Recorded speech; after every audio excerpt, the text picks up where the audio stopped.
We have the district office of Hawaii and the Pacific Islands. We also have the SBA district office in San Diego. We have the VBOC, the Veteran Business Outreach Center of the Pacific. We have the Hawaii Rainbow Chamber of Commerce. And I think I hit everybody. So I'm going to get a chance to meet all of us right up front. And then we're going to start in with Callie's presentation. So my name is Hazel Beck, and I am the Deputy District Director for the Hawaii Pacific Islands SBA District Office out here in Honolulu. And it is my pleasure to welcome you all and all of the resource partners that are going to be working with you today. First and foremost, I'd like to introduce Val Kubota, and each of the resource partners is just going to give their name, their title, and where they're located. And they're going to drop their email in the chat box as they do that. So, Val?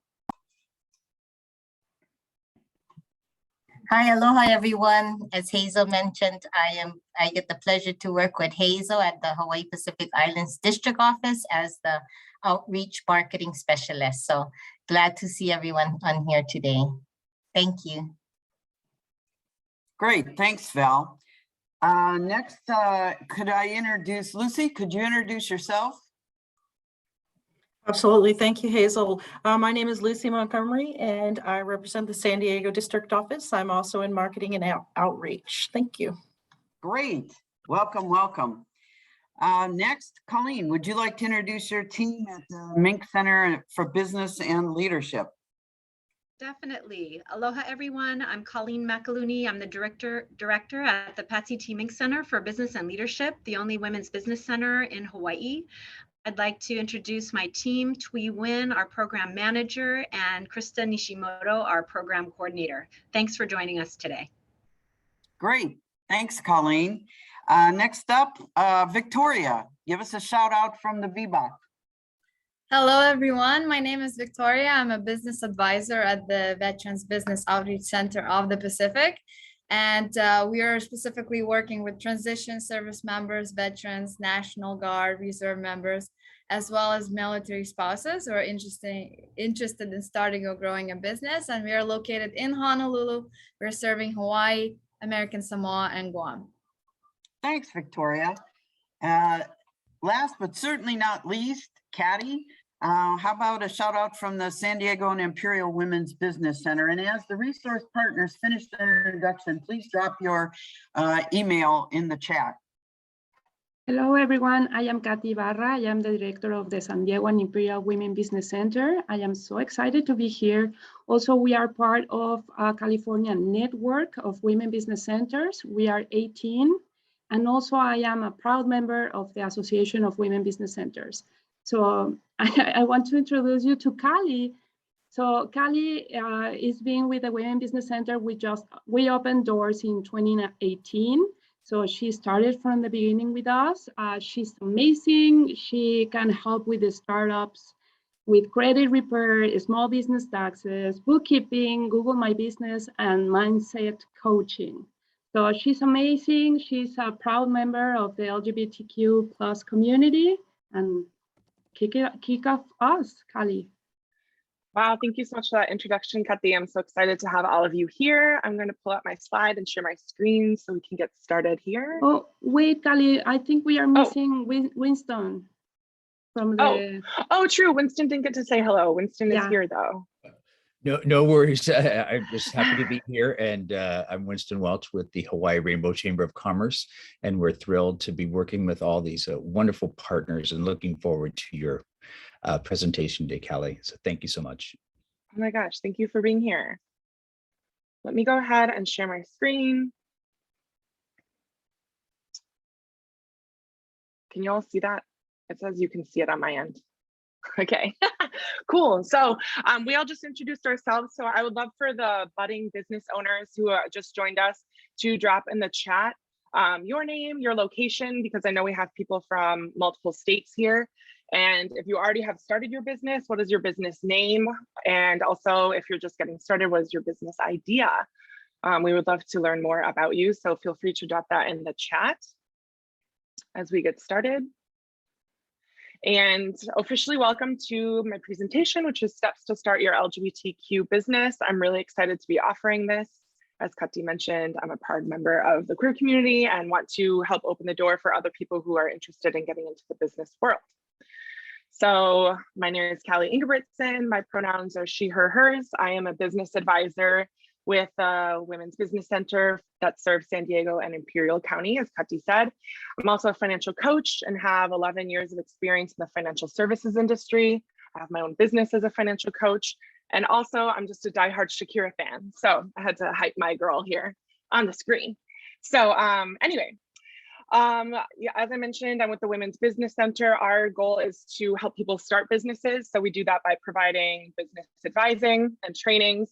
We specifically serve San Diego and Imperial County. And so that's what I'm going to be focusing on since that's our area of expertise. However, we are collabing on this presentation specifically with the Small Business Administration, and they are the federal government agency that oversees women's business centers and other resource partners, many of whom are here on the call.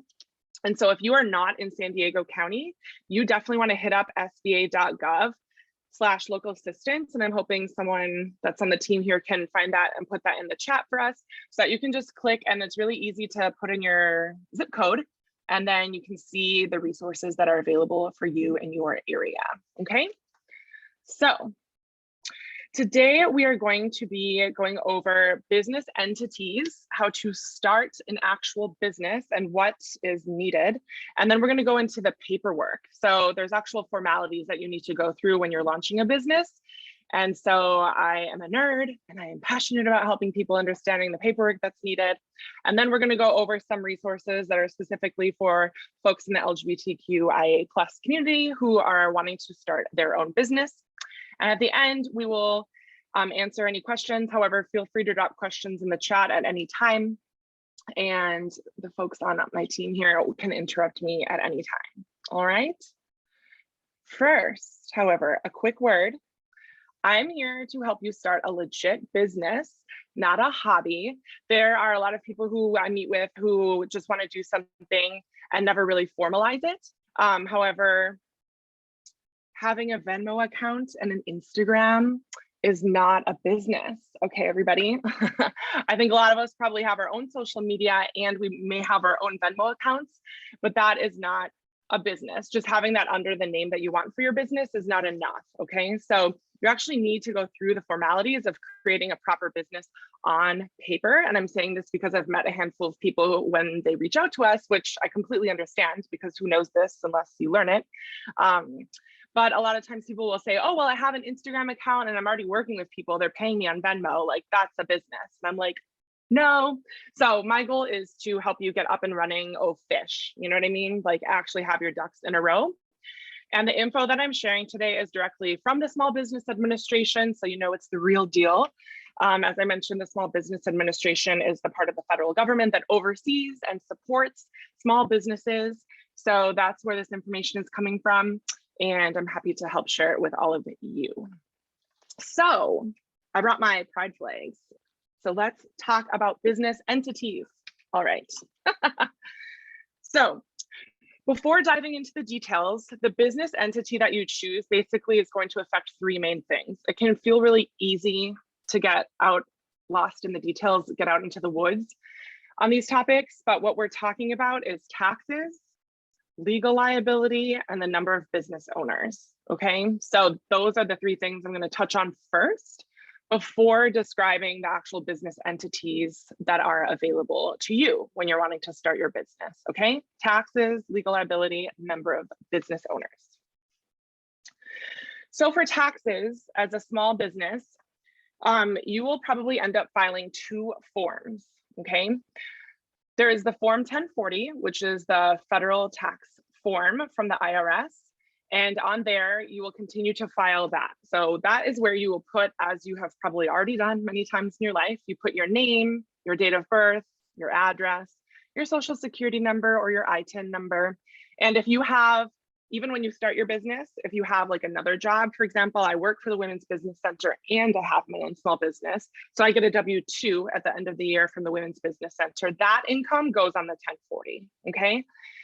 And then depending on how nuanced or more complicated your income situation is, the IRS has additional forms that you can file. And so it's not either or. It's not 1040 or Schedule C. It's going to be 1040 plus the Schedule C. And on the Schedule C, that is where you would put your business name, your EIN number, which we'll talk about in a little bit, stands for an employer identification number, and your revenue and your expenses for your business. So if you've ever heard, oh, you can write that off as a business expense, or oh, that's tax deductible for your business, things like that, you have to have good bookkeeping and track your earnings and everything that you want to deduct. And that's where you're going to put it, is on the Schedule C. And I just want to start with this because I'm a money nerd. And a lot of people think, oh gosh, when I start a business, it's going to be easy peasy. And it is. There's lots. We're here to help it make it easy. But I want us to not only have the mindset of an employee, like a lot of us are used to just having an employee mindset, where in the tax world, you know, they do a lot of the work for us behind the scenes by taking out taxes. We now need to have an employer mindset when we're starting a business. And that ends up on the Schedule C. Okay, so we need to know that we are responsible for paying the taxes for our small business income. Okay, I can talk about that for a long time, but that's the gist. Okay, when you file taxes as a small business, 1040 plus Schedule C. Okay, the next topic is legal liability. So what happens if something goes wrong in your business and you get sued and are found guilty? We don't want to think about it, but it could happen. And so it's important to know what the deal is there. So ultimately, you're either going to have personal liability, depending on the business entity you choose, or your business will be liable. And I know this graphic is kind of cheesy, but what I was trying to show is that if you're found guilty, you're probably going to have to pay back to make amends with that customer that things went wrong with. And I'm not trying to scare you, but if it were to happen, it's just good to know that if your business has personal liability, and we'll go through that, you would be personally responsible for paying as the business owner. Or if you have an entity type where the business is liable, then the business would pay for it. And I will touch on this later, but I personally don't care which option you choose, because I'm still going to encourage you to get business insurance, which would protect you in either case. Okay. So that's just touching on legal liability. I should say I'm not an attorney. My ex-girlfriend was, my ex-roommate was. I've worked with attorneys, but never been an attorney. So I'm not giving like official legal advice, but this is like the basics, you know? Okay, number of business owners. So when you're choosing a business entity, the options depend on how many business owners you have. If you are just one person, you can choose between a sole proprietorship or an LLC. If there are multiple people, you can choose between an LLC or a partnership. Or if you're a big company, you're going to probably be a corporation. There are a few other options that I didn't list here because they're not as common, but just to keep things basic, you're probably, if you're one person, going to be choosing between a sole proprietorship or an LLC. And again, if there's multiple owners, you're going to choose between an LLC or a partnership, most likely. Okay, so that's the lay of the land. Let's dive into what the actual business entities are. So the first two that I want to go over are listed here. A sole proprietorship is by far the most popular type of business opened. If anybody from the SBA that's here happens to know stats on how many businesses are sole proprietorships versus other types, I would love to know. I went to some training since joining the Women's Business Center. I remember learning that it's the most popular, but I forget how much. So that would be interesting to know. But basically, a sole proprietorship is a small business with only one owner. And it is the easiest and most affordable to set up because there's only a small handful of forms and costs that you need to pay in order to establish it. If your business gets sued, that's where you are personally liable. But again, you can definitely apply for business insurance. And in terms of taxes, you're going to file that Schedule C, like I was describing earlier. And in the money world, we call that pass-through, where that means basically, yes, you do have an official business, And the income is going to go into your business bank accounts and you're going to track it through the business entity. However, when it comes to file your taxes, it's as if the income goes through the business and then you're personally going to be responsible for the taxes. So it's flowing through to your 1040, which again means that you are responsible for the taxes on that. So I'll talk a little bit more about that later. Another option, if there is 2 or more owners, is to start a partnership. There's a few different types of partnerships. There's a general partnership and a limited partnership, but a general partnership is where there's 2 or more owners. And it's basically as if you were to take like multiple sole proprietorships and put them together in a sense, because you and the other owners will share the responsibility for the taxes as well as the legal liability. So if you were to get sued and found guilty, you would both split, you know, the liability, as well as when it comes time to do taxes, you wouldn't be individually responsible for the full tax amount. You would divvy that with the other owners. So yes, that's a bit about partnerships. And then I would say the other most popular, because sole proprietorship is pretty popular in the clients that we serve with, and then LLCs or limited liability companies are also pretty popular with the folks that we work with. And so a limited liability company combines the pass-through taxation, so the tax situation still works the same, but it gives this like protective shield between the business and the business owner's assets. So that's kind of the main reason why a lot of people will choose to do an LLC. And you can switch. So you can start as one entity and switch to another. So I know a lot of clients are starting sole proprietorships and then are planning to save up to switch to an LLC, because it does require more paperwork. So we super duper recommend that you would work with an attorney. I personally have seen clients try to do it on their own through like LegalZoom and places like that and mess it up. So I would say go slow and steady and just do it first and do it right the first time. But by working with an attorney, they can file all the paperwork needed to create the LLC, and that will protect your personal assets if the biz is sued. So that means that the business would pay if needed. But again, I don't want your business bank accounts to be emptied, nor your personal business bank accounts to be emptied. So I would just rather you have business insurance. And in California, there is a state fee. I believe every state has a fee, but in California, it's $800 a year in order to maintain the LLC status. And that varies from state to state. So folks in Hawaii and elsewhere can chime in if they know how much that is. And in terms of working with an attorney, you do that once at the beginning to file that additional paperwork with the state. And from what I've heard of with clients here in San Diego, it costs on average about $2,000. So you're looking at a big difference between, because a sole proprietorship with all the paperwork that I'll go through is about maybe $200-300 on average just to get started, unless your industry needs extra permits and things like that, versus versus an LLC, which is a few $1,000s. So that's why I mentioned a lot of people will start as a sole proprietorship and then consider switching to an LLC down the line. So I left out some other options that are not really popular at all, but between the sole proprietorship, general partnership, and then limited liability company, those are all small businesses. And just by comparison, there are corporations. So a C corporation is basically all huge companies that you've ever heard of. For example, Target, Nestle, ExxonMobil, Amazon, Walmart, all of those for sure are going to be C corporations, which is often abbreviated to C Corp. And that allows the business to be owned separate from the people who work there. And so by being a C Corp, those corporations are able to issue stock. So that's kind of a big difference there. So stocks on the stock market come from C corporations. And so if I were to dig in, for example, into my retirement investments, I would probably see that I have, let's say, Target stock in there.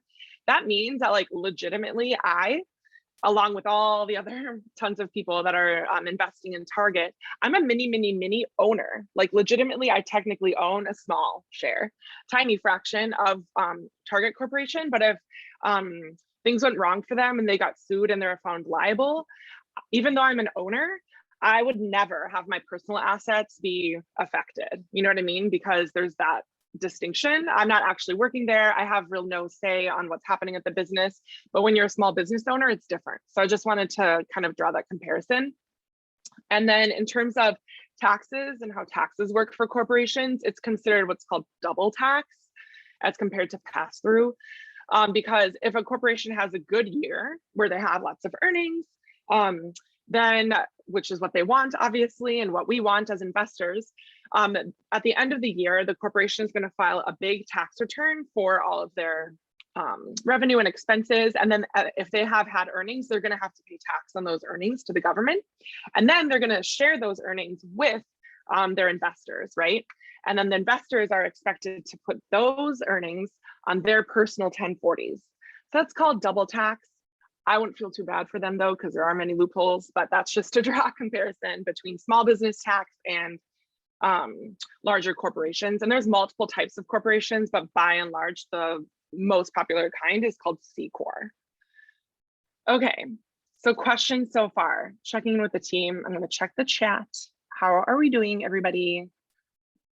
Anything that I should know Now about? we're dropping all kinds of information and links and things in the chat to support as you talk, and we're doing great. Oh my gosh, thanks And everybody. good job, Kelly. Thanks so much, Hazel. Oh my goodness. Cool. So Hang on, Kelly. I just we saw a got one question. question here. What are employee-owned businesses such as co-ops? Oof. So I believe those are like called ESOPs, employee. Does someone from the SBA know more about that type of business entities? Because I only chose put the most popular on the screen. So I can tell you a little bit about co-ops. Co-ops, when you think about co-ops, you could think about let's say ranchers forming a cooperative. Sorry, I'm turning my camera on here if I'm chatting away. Ranchers forming a cooperative for a common good. So it's people with a like-minded interest coming together for business. They can organize themselves as an LLC. They can organize themselves as an Inc. And again, they all have a share. So if they're an LLC, they're all members. They all have a piece of the business ownership. And the one that comes to mind that I'm familiar with is the Hawaii Island Meat Cooperative that was formed back in 2014 to accept responsibility for the mobile slaughter unit that came to the island. So let me look for a link, see if I can find anything else on employee-owned businesses. I'll drop it in the chat. Awesome. And I just saw that Lucy from the SBA shared that 23 million people in the US have sole proprietorships, which makes up 73% of all businesses. So that is super helpful. I will definitely remember that and share that with future clients. So thank you so much for that. Awesome. So now let's talk about required paperwork, the next topic. Okay, everybody, let's do it. So we're going to become legit in this household. We're going to get our ducks in a row. We're not going to be having a hobby. We're going to have a legit small business. Okay, we're kicking off 2022. Oh, fish. Okay. So the very first thing, and let me remind you, this is specifically for San Diego County. However, my understanding is that there's parallels to these requirements in other locations. So this is why you want to get connected to your local small business administration affiliate. So definitely, if you are somewhere outside of San Diego County, get connected to someone who's in the chat. And if you're in San Diego County, Kati and I would love to help you here in San Diego, okay? So in San Diego, the very first step is to file what's called a fictitious business name, which is essentially the public name of your business. In many other places, this is called a doing business as statement or DBA. So if you have ever heard of a DBA, exact same process or same idea, okay? This allows you to market your business with another name other than your personal legal name. So if you are going to choose a business name, which the overwhelming amount of my clients do, choose a business name with a different name than your legal name, you definitely need to file a fictitious business name so that the government has a clear record. Hey, my name is ABC and my business is called XYZ, okay? So it also protects your business name so that nobody else can start a business with the same name in your county. So for example, I mentioned earlier that I have a financial coaching practice. I filed that name in 2018. So now it's protected with Kati's help. So shout out to her. And now that means that nobody in San Diego County can start a business with that name for at least 5 years, okay? Oh, the last 5 years in San Diego County. I would actually be curious if folks from elsewhere know if the DBAs like in your areas last different lengths, but here in San Diego, it is 5 years. So the resource partners can chime in with that there. Here it costs about $42 in order to file it. I think they charge you a little bit extra if you pay with credit card, but you pay that every 5 years. And it's filed directly with the county. So it's not through the city. It doesn't matter where you are in San Diego County. You would file it with the county no matter what part of the county you're in, okay? And here in San Diego, once the name is approved, it's required to publish that name in a local newspaper for 3 weeks so that it becomes public knowledge. The county guides you with this and gives you a list of the approved newspapers. As a millennial, I will confess, it feels a little bit weird and old school that this is there, but that's part of the deal, and we want to make sure that you're doing legit. So there's the two parts. You file with the county, they'll check and make sure that your name is available, that no one else has that name where you live. And then if it's approved, they'll give you that statement, and then the other half is you will publish it in the newspaper, okay? So that is basically the fictitious business name. Now, it's required for most businesses. However, this info is directly from the County of San Diego. They say that it's required when your business name does not include the last name of the owner or owners. Okay, so again, most people choose a business name that doesn't have their name in it, although some people do. And so then you would need it. A business name that suggests the existence of additional owners would require a fictitious business name. And if the nature of the business is not clearly evident by the name of the business, then you'll definitely need a fictitious business name. And I'm going to show you some examples here.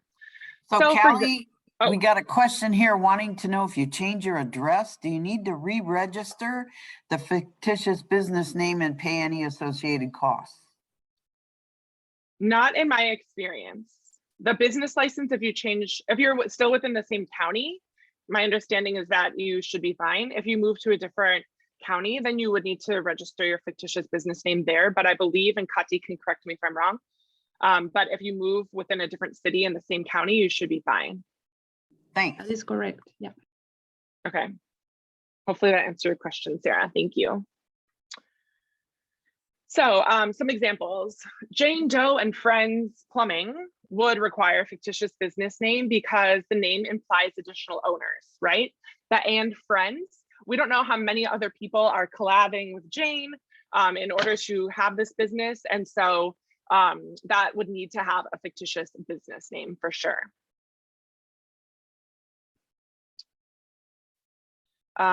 Jane Doe Industries would also require a fictitious business name because it does not identify the nature of the business. Industries is a vague enough term that it's not really clear what that business does.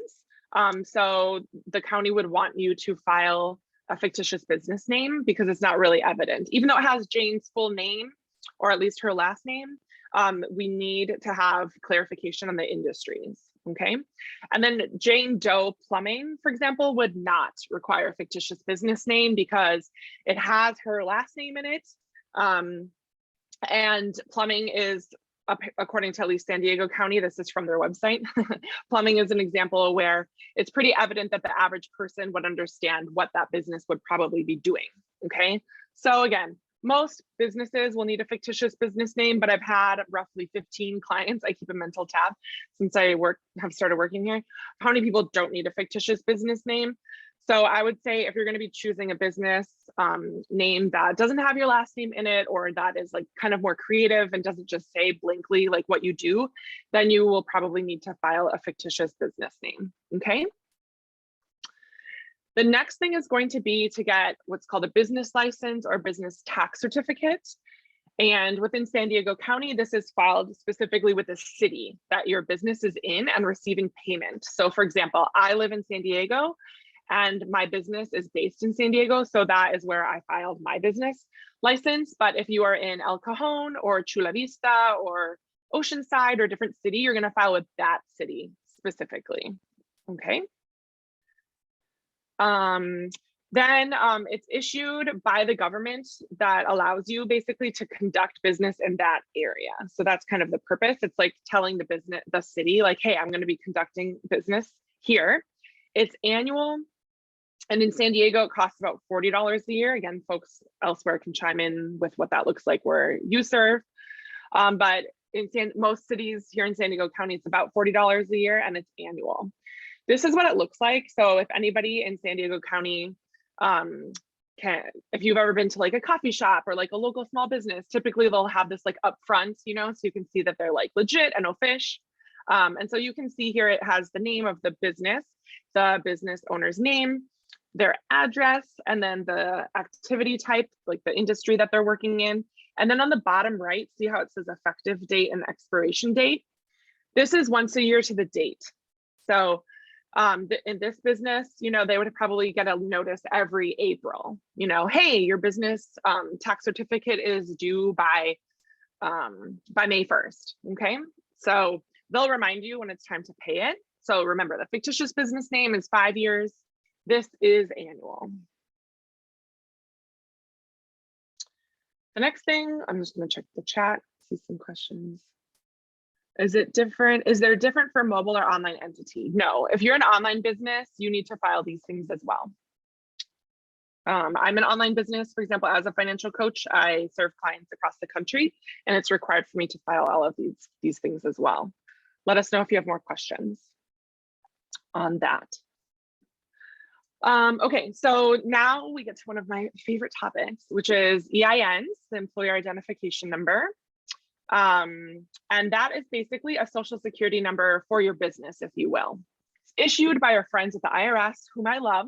Kathy knows I like to talk about the IRS on the regular over at the Women's Business Center, because we wouldn't have roads without them, museums, we wouldn't have national parks if nobody was collecting money for the IRS. I'm like obsessed with them, a deep nerd. So it is needed for financial transactions related to your business. Okay, so you're going to need an EIN for multiple things: to open up a business bank account, to file your business taxes because it's going to go on your Schedule C, to apply for business loans and grants, you'll need it. And it also, a big benefit is it protects your personal information, because you can send invoices, or if you're requested to fill out an invoice, you don't need to list your social security number. You can put your EIN. So it's just really great. And it is issued online. You just go to irs.gov and fill out a little, it'll prompt you to go through the process, and it takes like 5 minutes basically. And it's for $0, okay? Please, in all caps, do not pay for an EIN. I have had clients who will Google EIN numbers, and there are unfortunately many sketchy businesses who are basically just charging people. I think they charge my clients like $300 or $400 in order to get an EIN. And it's literally a service that the IRS already pays for, or provides for us, excuse me. We've already paid taxes for the government to exist. This is one of the things that they do for us. You do not need to pay for an EIN. So if you ever end up on a website where it's charging you for an EIN, please immediately close the tab, turn off your computer, go for a walk, take a deep breath, come back, and then go right to irs.gov. And if you need help, I'm sure that this is something that all the partners on the line through the Small Business Administration can help you with. But you're basically going to need this in order to do financial transactions for your business. And so, yeah, just make sure that you get it through irs.gov, okay? And my understanding is that there can only be one EIN tied to one social security number. So if you have previously had a business in a different state or something like that, you'll need to probably contact the IRS by phone or go in person in order to have them transferred over to your new business. But if you're starting a new business from scratch, then you can just go to irs.gov, no problem. Okay, the next thing is you're going to need a business bank account, okay? So at a minimum, you're going to want to have a checking account that is devoted to receiving all of your income from your customers, and also where you want to pay all of your expenses. That is like a must. We need to have separation of church and state. And again, these requirements, I believe in myself, Callie Ingebrigtsen. However, they're coming from the Small Business Administration, the federal government that oversees small businesses. And I have to say, I super agree with them on this, because we need to have separation of church and state. This is going to be so helpful for you when you file taxes, to have a clear distinction between all the times you went to the movies with your friend, or you ordered Thai food, or you went on a trip, or you got groceries, or you paid for gas. You don't want to have to be muddling through all of those personal transactions in order to just get to the few that are related to your business. So by having a separate account that's only where your clients paid you, and all of your income is in there very clearly, and all of your expenses came only from that account, you're good to go. That makes a huge, huge difference when you file your taxes, which is why I also recommend that you have a separate savings account for your business. You can apply for both a checking and a savings account. And the reason why is because, as I mentioned earlier, you are going to be legally liable for the income tax on your business. So I encourage clients to set aside about 15 to 20% of all your income to have a buffer for taxes. If you work with your own bookkeeping or tax preparer, they can give you even more customized advice. But just as a rule of thumb, I think it's important to set aside a cushion. And so it's nice when that isn't even a separate account. So Small Business Administration would encourage you to have at least one account, which would probably be a checking account, but I am encouraging you to consider getting a second account so that you're even more organized. Because I worked for 11 tax seasons for a program through the IRS called the Volunteer Income Tax Assistance Program, or VITA. And through the 11 tax seasons of seeing small business owners who never set aside even $1 for their tax liability get super anxious and stressed out. This is why I'm telling you, you want to have a cushion. And just get used to transferring a little bit over so that you're good to go when it comes time to file your taxes. You might not owe that full amount, but it's better to have a cushion rather than nothing. You know what I mean? So trying to hook you all up and get you on the right track from the very beginning. So I would just say, ask at your current bank or credit union if their business accounts have a minimum balance required or a monthly fee, so that you know when opening it. But you'll want to go in this order of filing all the other paperwork first, because when you go and ask to open up a business bank account, they're going to ask you, do you have your fictitious business name or your DBA? Do you have your EIN? Do you have your business license? And you want to say yes, yes, yes, bam, and then you should be ready to go. So you want to do it in that order. That's why this is a little bit later on, okay? Now, I also recommend that you get business insurance, no matter the business entity that you choose, and because you want it to protect your personal assets or your business assets. A lot of people will say, oh gosh, I'm going to do an LLC to protect my personal assets, which is awesome, totally awesome. However, that still means that your business could be found liable, and we don't want you to have to empty your business bank accounts if you were to get sued for any reason. So that's why I think it's powerful to have insurance, and there's two different types generally.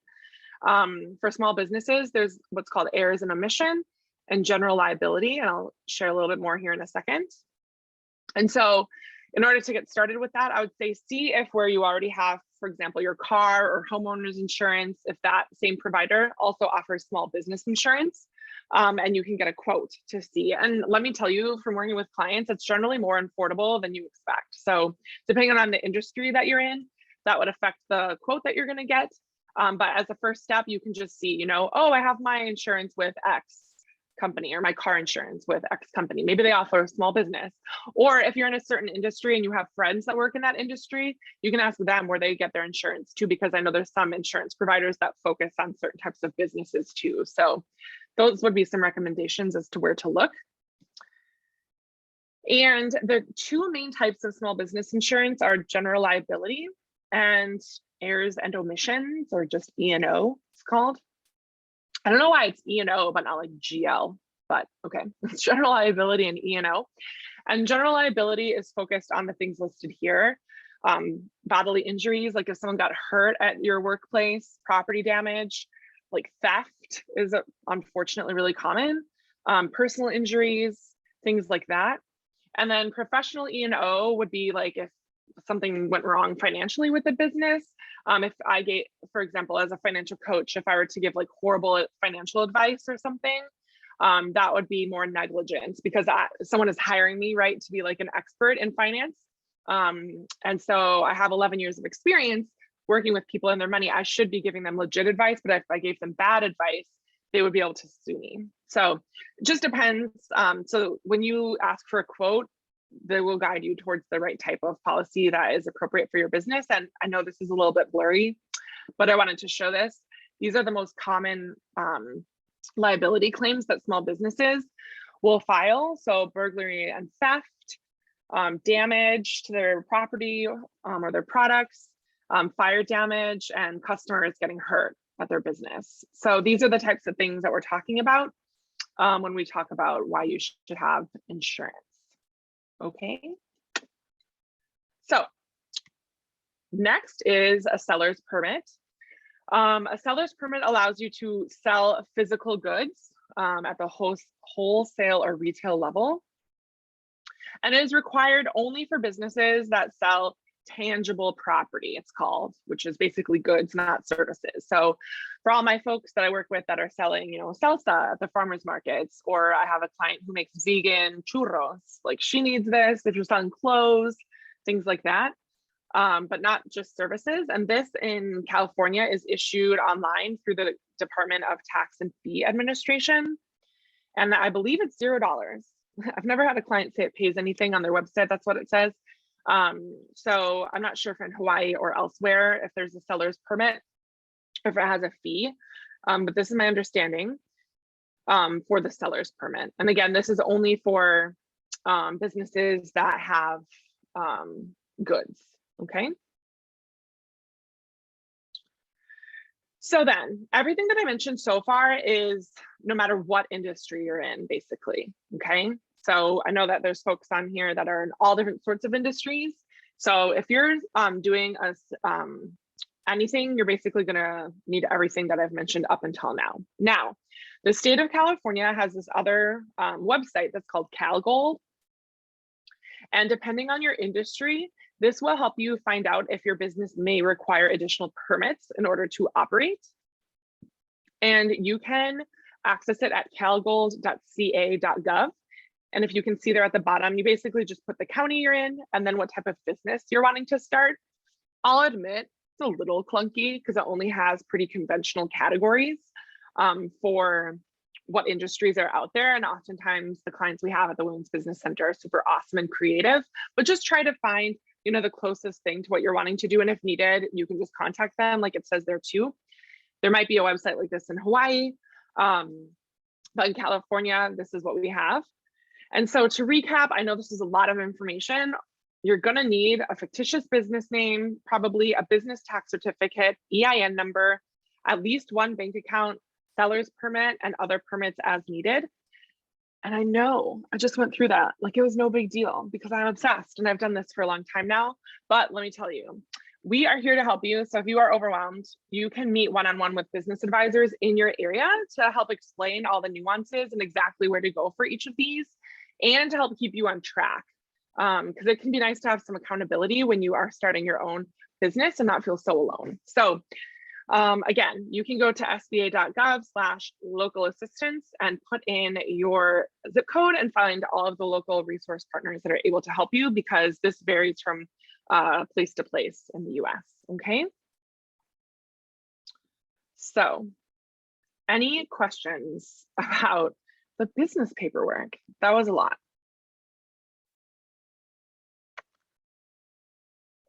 Have I missed anything in the chat? What do I need to know, you guys? No, great job, Kelly. We have something in the chat. It's a clarification from Camila about the business license. Sure. So she's asking if she's going to different places, if she will need a different business license for each location, or so she needs like clarification between the business license in different locations, or if she's doing business in a physical place, but she's selling to different places. Does someone from the SBA want to tackle that?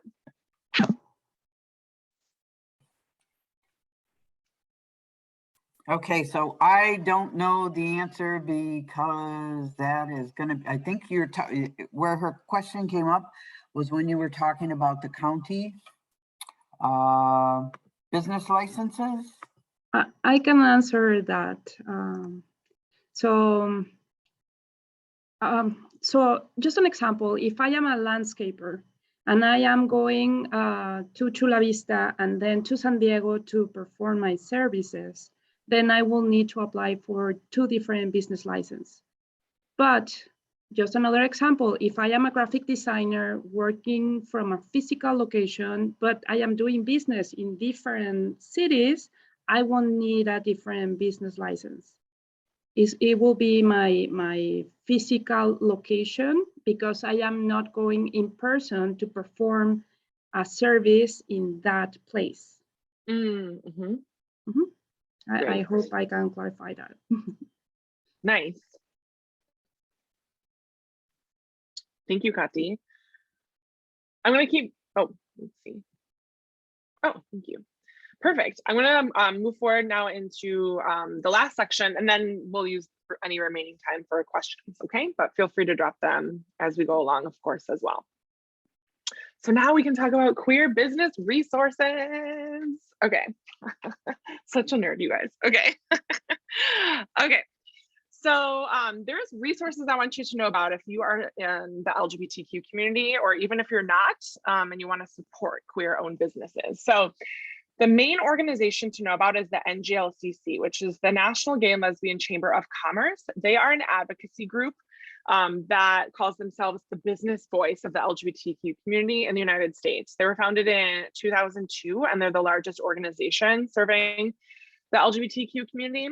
And they are the only organization that offers the LGBT certification, which I'll talk about in a second.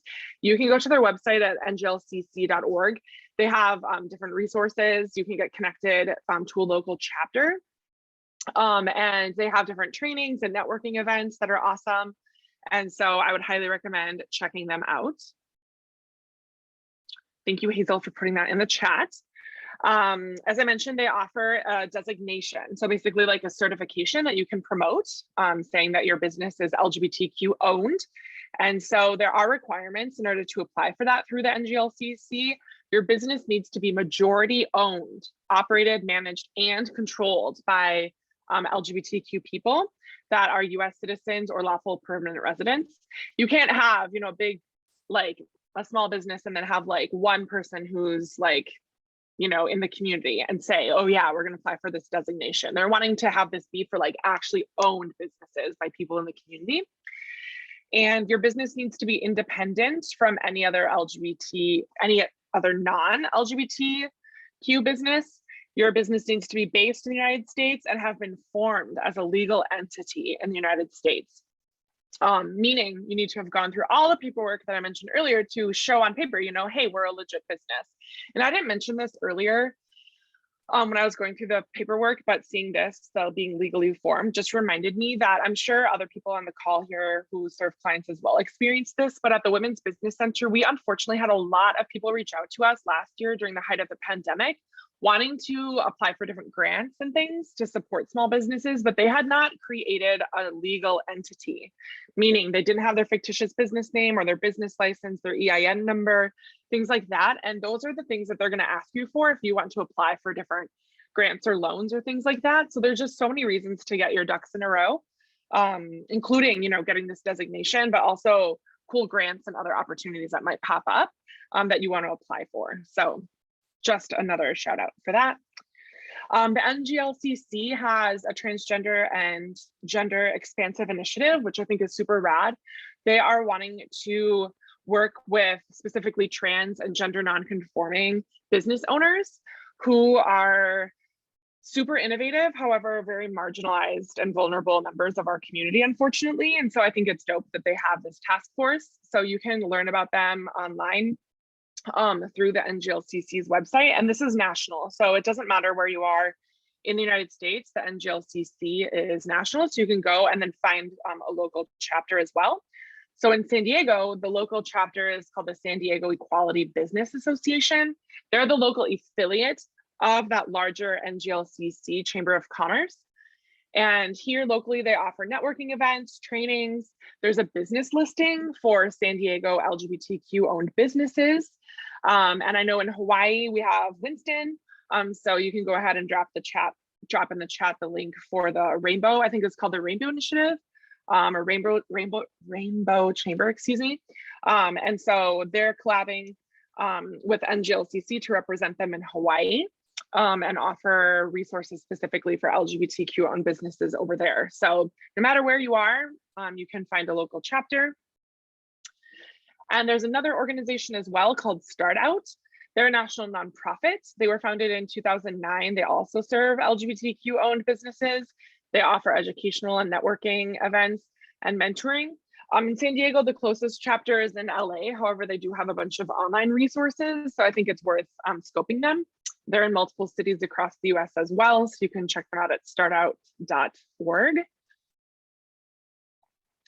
Hello Alice is another organization I learned about recently, and their mission is to help you navigate the wonderland of small business ownership. They can help you with everything you need to launch, fund, grow, and manage your business idea. I'm on their newsletter. I just got, literally, I got a notification this morning that they have a $5,000 grant application that they're taking applications for. And you better believe, what are they asking you for, friends and family? Your business paperwork that I mentioned earlier. So there's someone to follow as well. And those were just some of the things that I wanted to share with you. So if there's any questions, comments, or feedback, I am here to help you. If you have questions, you can reach out to me directly. My email is cingebrigtsen at swccd.edu. You can learn specifically about the San Diego Women's Business Center at sandiegowbc.org. And a reminder, despite our name, we serve people of all genders. So we're here to help you. And now I just want to open it up to any questions that you might have.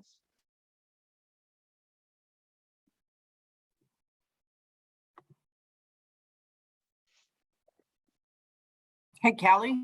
Yeah. Are there any organizations specifically that can assist in marketing LGBTQ businesses, or are there any, the business directories are cool because there are many people that want to support LGBTQ businesses, much like veteran-owned businesses. People want to support the businesses, but they have no idea where they are.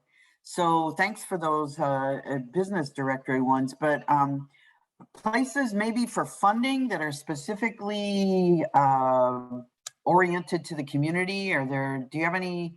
Yeah, Hello Alice is a big one. Okay. So I'd recommend that. And then I believe that the local NGLCC affiliates would know about that. I was going to ask Winston because there's a question here that I think that Winston might be able to answer for the Hawaii Rainbow network here about the advantages of being an LGBT certified business. You can market it on your website. They also can pair you with mentors, I believe, in the community. And they have different grant opportunities and things. So if Winston is here and wanted to chime in about that, since you're with the Rainbow, I'd appreciate that. Sorry. Yeah, that's okay. So there's a question in the chat. What are the advantages of being an LGBTQ certified business? That's a great question. Everybody who's members of the Rainbow Chamber of Commerce automatically is eligible for free certification from the National Gay and Lesbian Chambers of Commerce, or the NGLCC.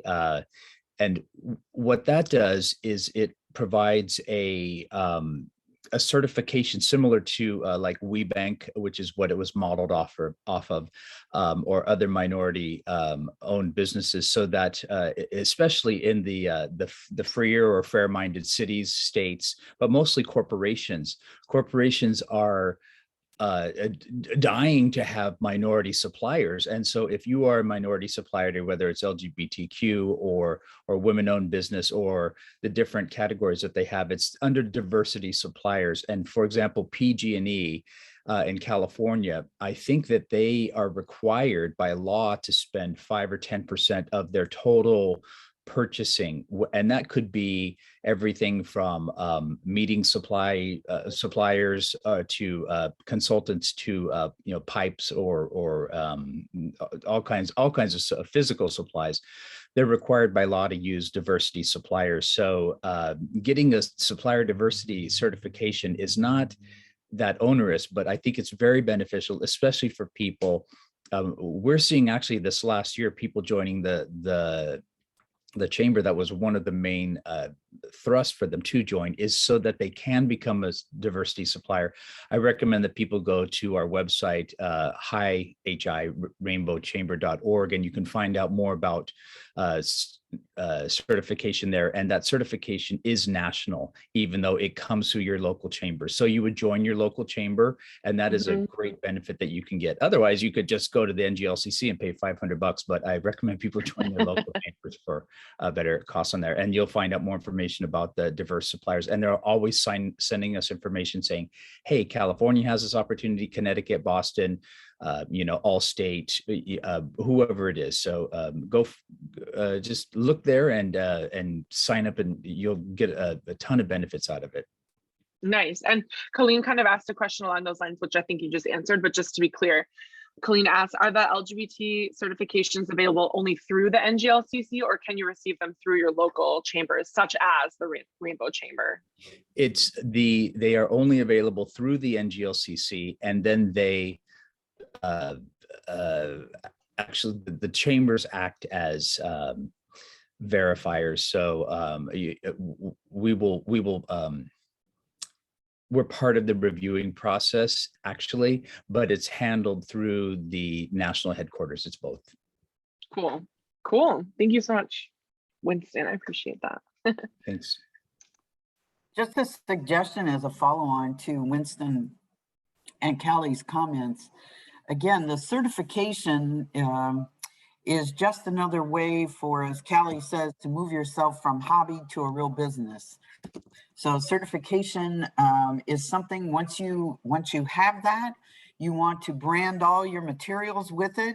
You want it on your business card. You want it on your website, because again, there are many people out here who are looking to support LGBTQ businesses, but they have no idea precisely where they are. And also, as Winston said, this is definitely an increasing issue of importance for companies all across the United States in terms of their supplier diversity.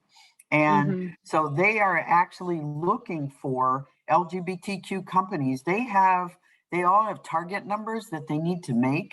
And in order for them to be in compliance, some of their contracts are set aside, some of their projects are set aside. But the problem is, if not enough people identify themselves to the procurement officials as a certified LGBTQ company, then those projects go begging and they get picked up by the major companies, and the companies in the queer community never get a chance. So it's really important. Once you get that business started officially, and Callie does a great job talking about the paperwork and all, but once you get that started, then you want to make sure that you let the business community know who you are, what you do, and that you are indeed certified. And you can be a LGBTQ certified company, you could be a woman-owned company, you could be a veteran-owned company, you could be a service disabled-owned veteran. You could actually stack up 4 of those certifications. Every time you do that, it just makes your company more attractive for the diversity managers that you're looking to do business with. So it's all good. Yeah, and thank you for explaining that. Oh, and I did want to say also that these companies are really welcoming. I suggest that folks tune in wherever you are to your local SBA or to your LGBTQ Chamber of Commerce locally, because they'll also ask you for your business codes. And if you're not familiar with that, for the is it NSAIC business codes, and you don't know what that is until you stumble upon it, but then you just Google it and you find out, what does your business code go under? The government has this very specific classification for everything, but it's not rocket science. It does take some effort. But the rewards, when you go to, for example, the GLCC has a business conference, and every time there's business matchmakers there. They've been doing it virtually the last few years. I know Cool. California has a ton of them, and I joined the ones in California because I am a certified business for my business, and I joined to see where I might be able to provide my services to the good folks in California, because that certification is national. Nice, that's awesome. And I just saw that Lucy mentioned in the chat that in San Diego, SDG&E, our General and Electric company, is looking for LGBT certified suppliers as part of their push for diverse suppliers, as you were sharing. So that's awesome. And yeah, Sarah, I believe in San Diego, at least, you can go to 2 free events with the Equality business here, the local affiliate here, and then you can join as a member. And they would help you with the certification. I'm not sure if in Hawaii it's the same, Winston. Yes, in fact, I mean, the benefit is join your local chamber, because it's free to get certified through the NGLCC when you are a member. It's just a nicety that's established. So I'll put something in the chat there as well for a link on this specifically. Perfect, you're the best. Awesome. Any other questions from anybody? You can feel free to unmute yourself too. We can just talk, but that was what I wanted to share with y'all, is to become a legit biz.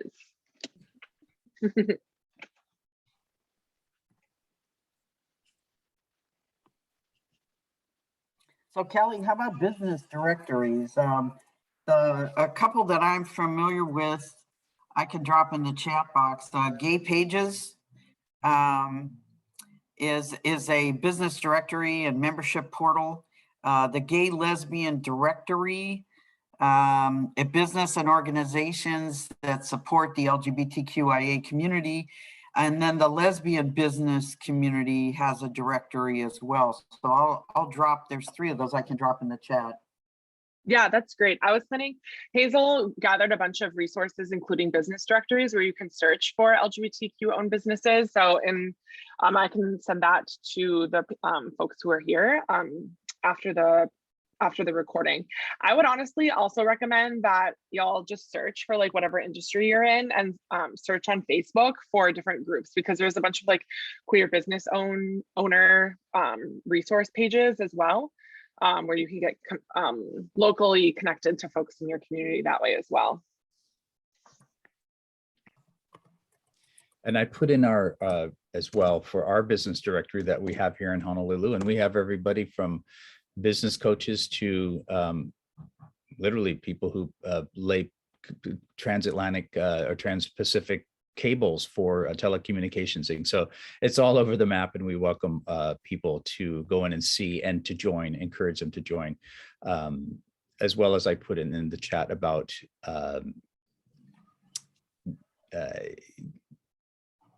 business certification as well at the NGLCC. Awesome, that's so helpful. All right, y'all, I think I'm going to stop the recording, but we can stay on for any questions.